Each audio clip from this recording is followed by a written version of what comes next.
같이 한 목소리로 봉독하시겠습니다. 이것은 이스라엘 자손이 가나안 땅에서 받은 기업 곧 제사장 엘르아살과 눈의 아들 여호수아와 이스라엘 자손 지파의 족장들이 분배한 것이니라.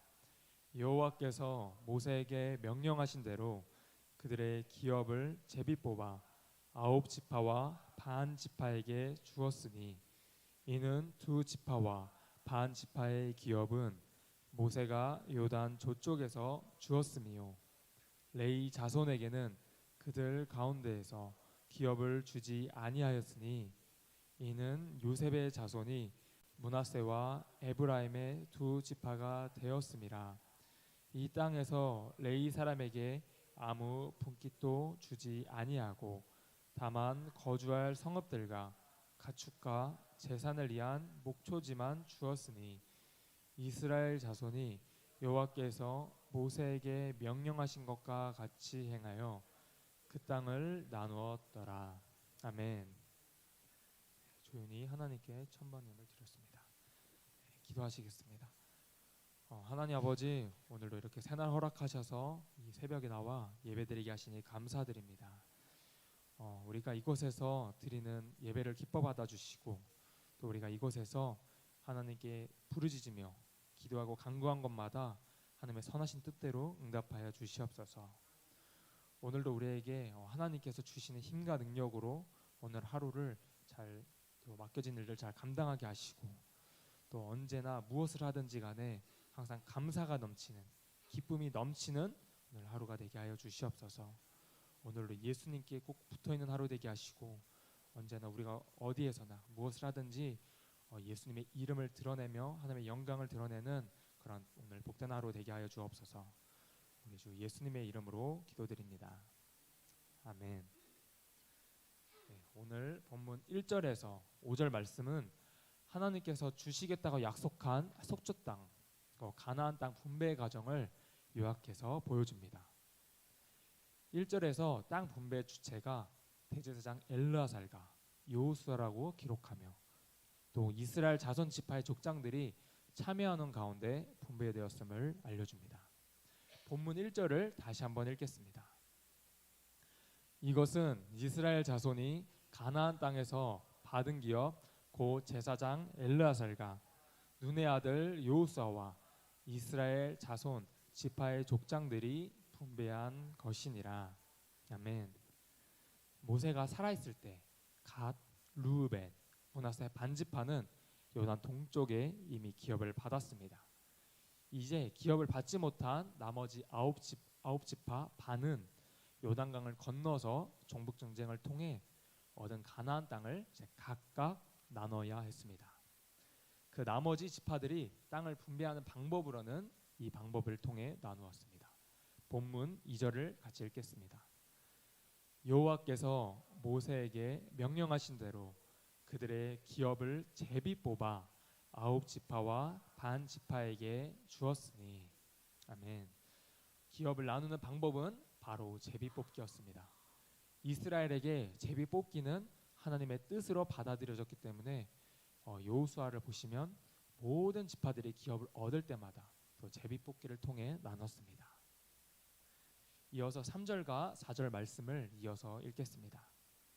이는 두 지파와 반 지파의 기업은 모세가 요단 저쪽에서 주었으며 레위 자손에게는 그들 가운데에서 기업을 주지 아니하였으니 이는 요셉의 자손이 므낫세와 에브라임의 두 지파가 되었음이라.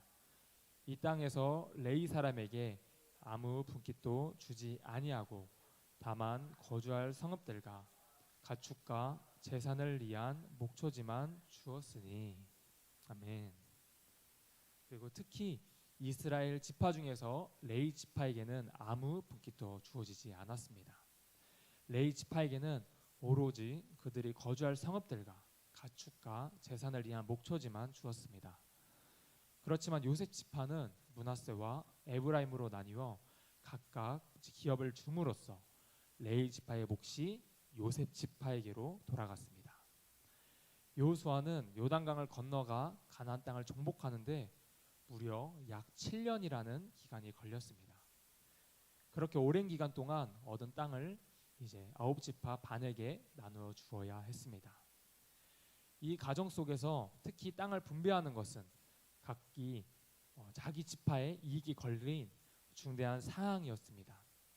여기서 결정되는 한 번의 결정이 영원한 기업으로 물려받아야 했습니다. 나만 아니라 내 자손 대대로 자손에까지 영향을 미치는 아주 중대한 결정이었기에 각 지파들은 서로가 민감할 수밖에 없었을 것입니다. 이때 여호수아는 자기 방법대로 각 지파에게 땅을 나눠주지 않았습니다. 그럼 어떻게 했느냐? 본문 5절을 같이 읽겠습니다. 이스라엘 자손이 여호와께서 모세에게 명령하신 것과 같이 행하여 그 땅을 나누었더라. 아멘. 여호수아는 하나님께서 명령하신 대로 제비를 뽑아 나눴습니다. 이 가정 속에서 아무도 개입하지 않았고 또 제비를 뽑아 하나님이 각 지파에게 주시는 그대로 받아들여야 했기 때문에 아무도 불평할 수 없었습니다. 성경에서는 제비 뽑는 것을 하나님께 맡기는 방법으로 여겼습니다. 잠언 18장 18절을 같이 읽겠습니다. 제비 뽑는 것은 다툼을 그치게 하여 강한 자 사이에 해결하게 하느니라. 아멘. 이어서 잠언 16장 33절 말씀도 읽겠습니다. 제비는 사람이 뽑으나 모든 일을 작정하기는 여호와께 있느니라. 아멘. 특히 본문처럼 땅을 나누는 중대한 사건이라면 더욱 사람의 개입이 없어야 했습니다. 그래서 아무도 개입하지 않고 순수하게 하나님께서 주시는 땅이라고 생각할 수 있는 방법이 바로 제비 뽑기였습니다. 이 일이 하나님 앞에서 이루어진 것을 보증하기 위해서 제사장 엘르아살이 참여했고 또 지도자인 여호수아와 각 지파의 대표들이 참여했습니다. 모두가 보는 앞에서 제비를 뽑았기 때문에 하나님이 나누어 주시는 것이라고 생각할 수 있었을 것입니다. 사실 이렇게 제비를 뽑는 것은 하나님께서 미리 모세에게 말씀하신 방법이었습니다. 민수기 26장 52절에서 56절까지의 말씀을 읽겠습니다.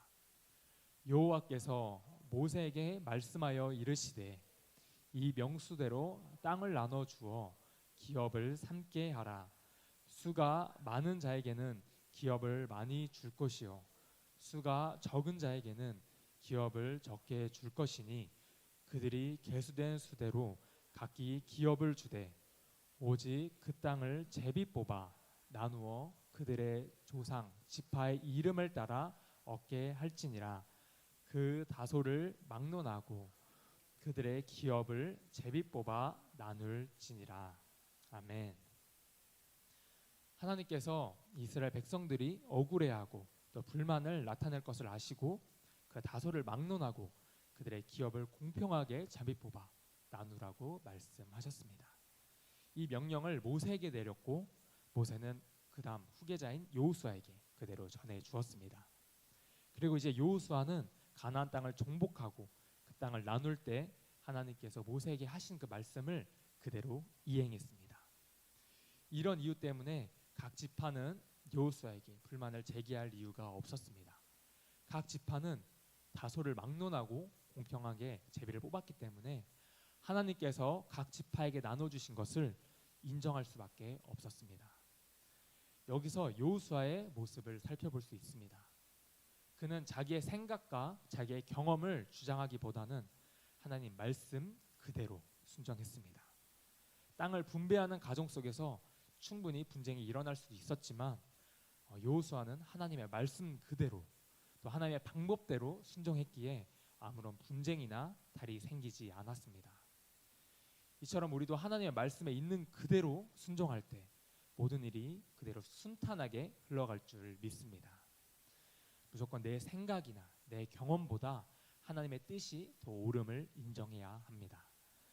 하나님의 말씀은 진리이기 때문에 내 생각보다 하나님의 말씀에 그대로 순종하는 것이 옳은 것입니다. 예레미야 42장 6절 말씀을 같이 읽겠습니다. 우리가 당신을 우리 하나님 여호와께 보냄은 그의 목소리가 우리에게 좋든지 좋지 않든지를 막론하고 순종하려 함이라.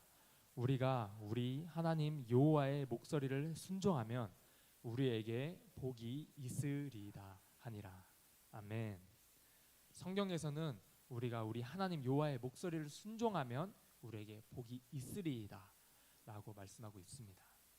물론 이 구절은 유대인들이 예레미야에게 이렇게 말한 것이 하나님의 뜻을 따르기 위한 것은 아니었지만 그들이 한 말은 옳은 말이었습니다. 하나님의 목소리가 우리에게 좋던지 때론 좋지 않던지를 막론하고 우린 순종해야 합니다. 이것이 하나님을 믿는 그리스도인의 올바른 태도입니다. 하나님의 말씀은 나에게 좋던지 때론 좋지 않던지 하나님의 말씀은 진리입니다. 좋고 좋지 않고의 기준은 나에게 있지만 그 기준을 하나님께 돌려드리고 하나님의 말씀에 순종하여 반응하는 것이 바로 우리 믿음입니다.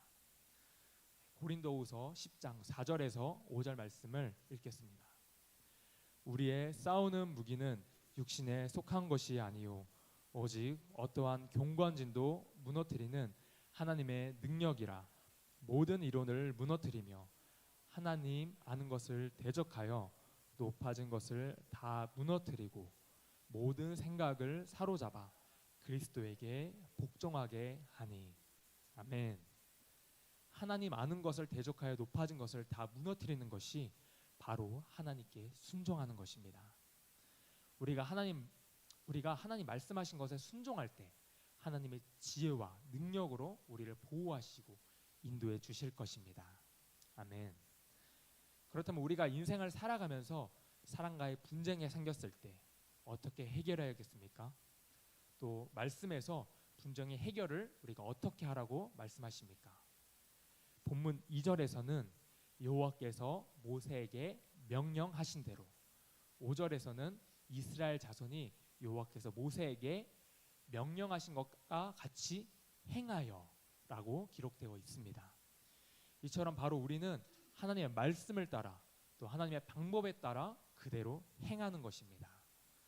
다른 사람과 갈등이 일어나고 또 분쟁이 생겼을 때, 또 우리가 살아가면서 또 중대한 결정을 해야 되는 순간이 왔을 때 사람들은 내 생각, 내 경험, 내 방법으로 그것을 해결하려고 할 때가 또 많습니다.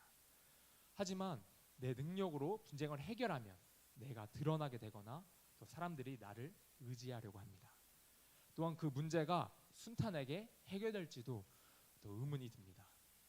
하지만 우리가 하나님 말씀을 따라 그대로 행하면, 그리고 전적으로 하나님을 의지한다면 하나님께서 우리의 가는 길을 순탄하게 인도해 주실 것입니다.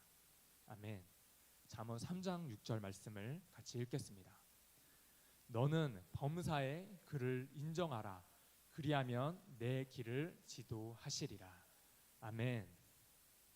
오늘 하나님이 모든 것의 기준이 되시며 하나님만이 의지할 대상이시라는 것을 믿고 그분의 말씀을 따르는 우리 모두가 되길 예수님의 이름으로 기도합니다. 아멘. 네, 기도하시겠습니다. 하나님 아버지, 오늘도 우리에게 말씀을 묵상하게 하시니 감사합니다. 우리가 인생을 살아가면서 또 많은 분쟁과 또 많은 중대한 결정을 해야 되는 순간이 많습니다. 그런 순간이 왔을 때 또 여호수아가 하나님의 명령하신 그 말씀대로 그대로 행한 것 같이 우리도 믿음으로 순종하게 하여 주시옵소서. 그 무엇보다 우리가 하나님 말씀에 순종할 수 있는 마음 허락하시고 우리를 선한 길로 인도하실 주님을 범사에 인정하게 하여 주시옵소서. 매 순간 예수님께 꼭 붙어 있어 언제나 주님을 의지하게 하시고 우리의 수준과 한계를 뛰어넘어 역사하실 주님을 체험케 하여 주옵소서. 언제나 우리와 함께 하시는 예수님의 이름으로 기도